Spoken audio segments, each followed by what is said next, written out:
This channel is for educational purposes only. Please do your own due diligence before making any investment decisions. Hi, this is Joe Rabil. So we're going to talk about MACD and ADX and how we can essentially fuse them together to make out a really nice trade. All right, this is what I would consider to be my bread and butter pattern, and how we can use these two indicators to help us on both time frames. We're going to look at a shorter term trade today, but it can be applied to any two time frames that you want. I've been using more intraday examples because the volatility has been high, and a lot of the trades, that the best looking trades, are happening on the intraday time frames. All right, so let's go ahead and get going with that. Now, if you want to learn more about these techniques, especially this bread and butter pattern, you can buy the book. You can find out more about it by clicking the link in the description. And then also, if you do enjoy this content, please hit the like button and also subscribe. Okay, so I've got the 5-minute chart of QQQ on the right and a 1-minute chart of the QQQ on the left. All right, now I've got the MACD. I use standard MACD 12.26.9 with exponential moving averages, okay? And then ADX is a 13.8 combination. So the DI lines are at 13, the ADX is at 8, all right? And the reason I like to use an 8 for the ADX is that I get the faster peaks and valleys, and it coincides with the peaks and valleys in price, and I can compare them, okay? Now, what I want to show here is this simple move here. And now, a lot of times on intraday charts, you get a gap up to start the day. All right. Sometimes a gap down, sometimes a gap up. We get a gap up. We get confirmation in MACD hitting a new high with price. So price is hitting a new high and MACD is hitting a new high. Now, the other thing that we're looking for is for the ADX to also confirm that with green DI. If you're making an up move, green DI also making a fresh peak. All right. If we have all that, we have the makings of what I would consider to be, I call my bread and butter pattern of what I'm looking for repetitive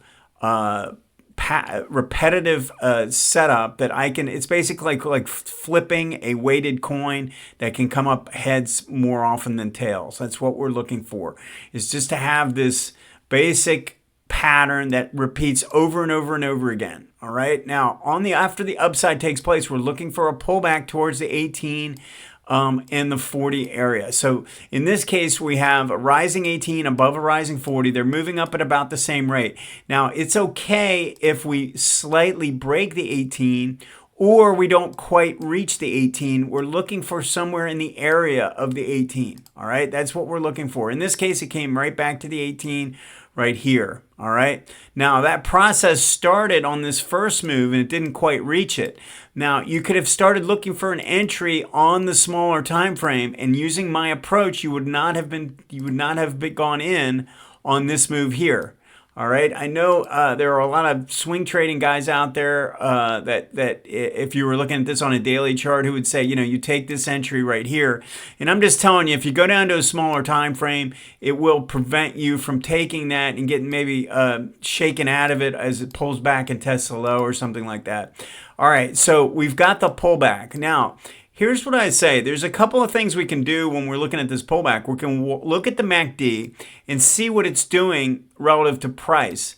So if you notice, price made this move to the downside and then it rallied up and then it actually made a higher low here. And if you notice, the MACD actually makes a pretty significant lower low. All right, so we call that reverse divergence.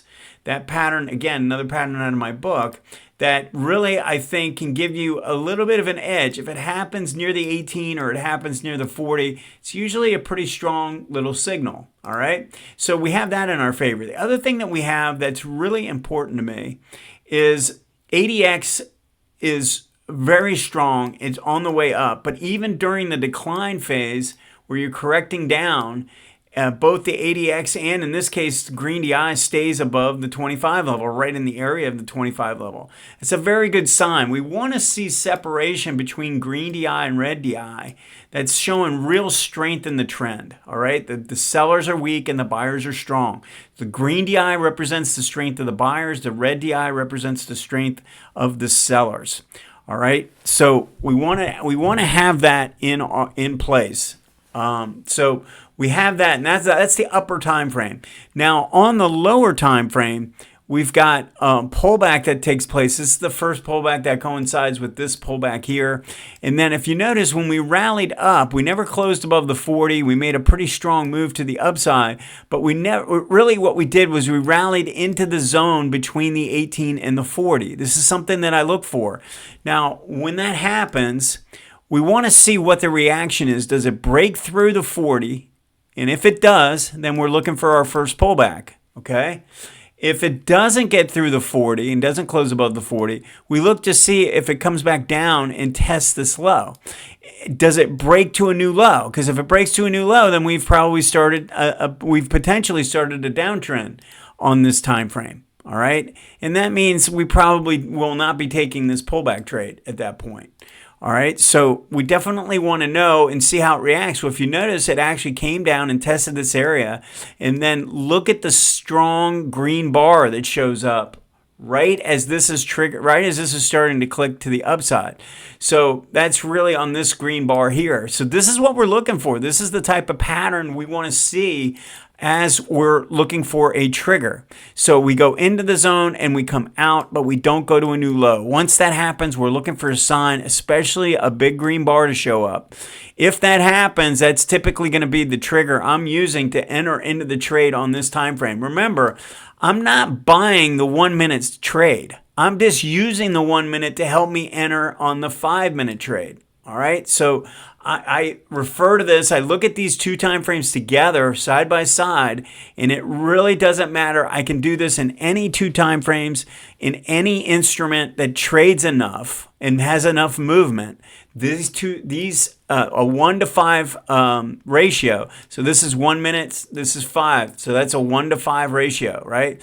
We can go up to about a 1 to 6 ratio, 6.5. So you can do a daily and a hourly, and that works okay. Anything beyond that, it probably doesn't work as well. And I don't really like doing a 1 to 4 or 1 to 3 ratio with my approach. It doesn't work quite as well. You don't get enough signals. You'll miss signals. So we want to stick with somewhere around that 1 to 5, 1 to 6 ratio. Now, when you've got this set up and the big green bar shows up, you need to act, okay? You've got a signal on your hands, and it's telling you you've got a trigger.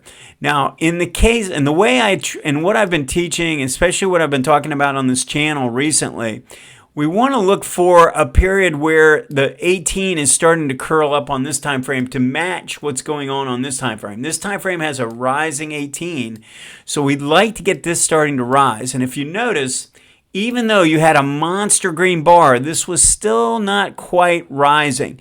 So you might have waited for the pinch play that followed. If you notice what happened, we had the big green bar, we had a little follow-through bar, it was an indecision bar, and then we make a lower high, and on the lower high there, we form a pinch right at the 0 line. Okay, and so once we take out the high of that next bar, we have a trigger to the upside using that. And in this case, we actually have the 18 starting to curl up, right? The 18 MA on the 1 minute is actually matching what's going on this time frame in terms of slope.